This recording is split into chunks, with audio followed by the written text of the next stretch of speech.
பல நேரங்களில் தனிமையாக நீ விடப்பட்டதைப் போல உணர்ந்திருக்கின்றாயா? அந்த தனிமை ஒரு பொழுதும் பயம் கிடையாது. அது உனக்கு நிம்மதி கிடைத்ததற்கான அந்த உணரும் தருணம்தான்.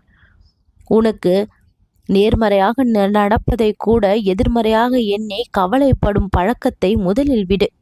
நான் உனக்கு சாதகமாக மாற்றக்கூடிய விஷயங்களை நினைத்து சந்தோஷப்படாமல் உனக்கு பாதகமாக மாறிவிட்டதோ என்று உன் மனநிலையை நீ மாற்றிக்கொள்ளும் பழக்கத்தை விடு. யாரும் உன்னை புரிந்து கொள்ளாத பொழுது நீ உன்னை புரிந்து கொள்வதற்கு கிடைத்திருக்கின்ற வாய்ப்பாக அதை நீ பார். மெதுவாக வாழ தெரிந்த மனிதன் தோர்த்ததாக அர்த்தமாகி விடாது. உன்னை காயப்படுத்தியவர்களை மன்னிப்பது மறப்பதற்காக அல்ல, விடுபடுவதற்காக தான். நல்ல மனம் இருந்தும் உன் வாழ்க்கை ஏன் கடினமாகின்றது என்று மனதிற்குள் உனக்குள் கேள்வி இருக்கின்றது.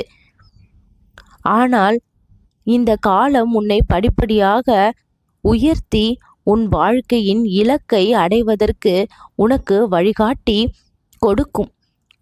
ஒரு காலத்தில் நீ தனியாக இருப்பதை பயந்தாய். யாராவது அருகில் இருக்க வேண்டும், பேச வேண்டும், கவனிக்க வேண்டும் என்று எல்லாம் மனம் தேடியது. அந்த தேடல் பல நேரங்களில் உன்னை சரியான இடத்துக்கு கொண்டு போகவில்லை. அமைதி கிடைக்காத இடத்திலும் நீ இருந்து விட்டாய். இப்பொழுது மாறத் தொடங்கி விட்டாய். அதை நீ வெளியில் காட்டவும் இல்லை. உன் உள்ளே ஒரு தெளிவு உருவாகி இருக்கிறது.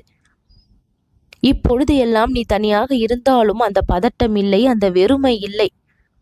இந்த இடைவெளி உன் மனம் நீண்ட நாட்களாக சொல்ல முடியாமல் அடக்கி வைத்திருந்த விஷயங்களை எல்லாம் மெதுவாக உனக்கு சொல்ல ஆரம்பித்திருக்கின்றது.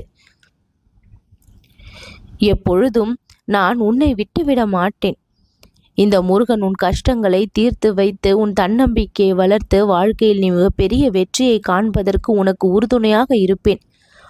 புரியாத புதிர்களுக்கு எல்லாம் இப்பொழுது விடையாக நானே வந்து உன் முன் நிற்பேன். முன்பு நீ உன்னை விட்டு பிறரிடம் இருந்தாய். இப்பொழுது நீ உன்னோடு தான் திரும்பி இருக்கின்றாய். நீ எதையும் நிரூபிக்க வேண்டியதில்லை. யாருக்கும் உன்னை பிடிக்க வேண்டியதும் இல்லை. யாருக்கும் நீ விளக்கம் சொல்ல வேண்டியதும் இல்லை. நீ சிரிக்க விரும்பினால் சிரி, அமைதியாக இருக்க விரும்பினால் இரு. பேச மனமில்லை என்றால் பேசாதே. இந்த சுதந்திரமே பெரிய விஷயம். பல மாற்றங்களை உன் வாழ்க்கை இப்பொழுது சந்தித்து கொண்டிருக்கின்றது என்றால் அதற்கு மிக முக்கியமான காரணம் உன் மனம் இப்பொழுது அமைதியையும் நிம்மதியையும் தேடி சென்று கொண்டிருக்கின்றது. சில விஷயங்களில் அமைதியை தேடுகின்றாய். ஒரு அமைதியான காலை, அவசரமில்லாத நாள், மனம் களைப்பில்லாத ஒரு இரவு.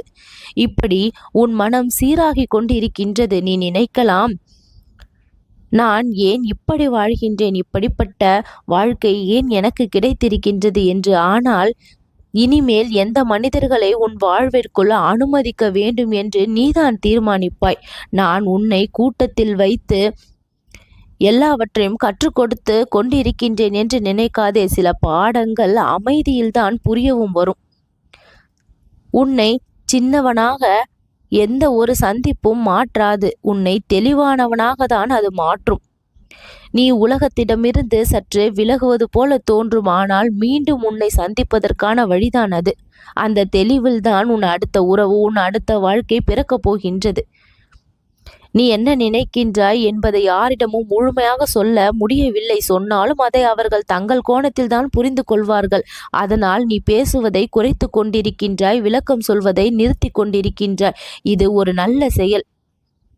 என்னை யாராவது புரிந்து கொள்ள வேண்டும் என்று முன்பெல்லாம் நீ ஆசைப்பட்டாய். இப்பொழுது நான் என்னை புரிந்து கொண்டால் போதும் என்று நினைக்க ஆரம்பித்திருக்கின்றாய். இந்த மாற்றம் அனுபவத்தால் வந்தது, மிக சிறப்பான ஒன்று. முன்பெல்லாம் அடிமையாக வாழ்ந்தாய். இப்பொழுது சுதந்திரமாக வாழ முடிவெடுத்து விட்டாய். யாராவது குறை சொன்னால் உடனே உடைந்து போவது இல்லை. இப்பொழுது எல்லாம் யாராவது பாராட்டவில்லை என்றால் நீ உன்னை குறைத்து பார்ப்பதும் இல்லை.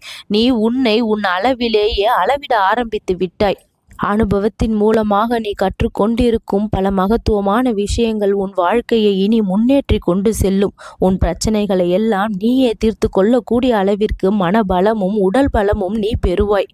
எல்லா வகையிலும் புத்திசாலித்தனமாக செயல்பட்டு உன் வாழ்க்கையை நீ வெல்வாய். நீ ஜெயிக்க பிறந்திருக்கின்ற. இனி கண்ணீரும் பயமும் உன் வாழ்வில் இல்லை. நல்லது நடக்கும்.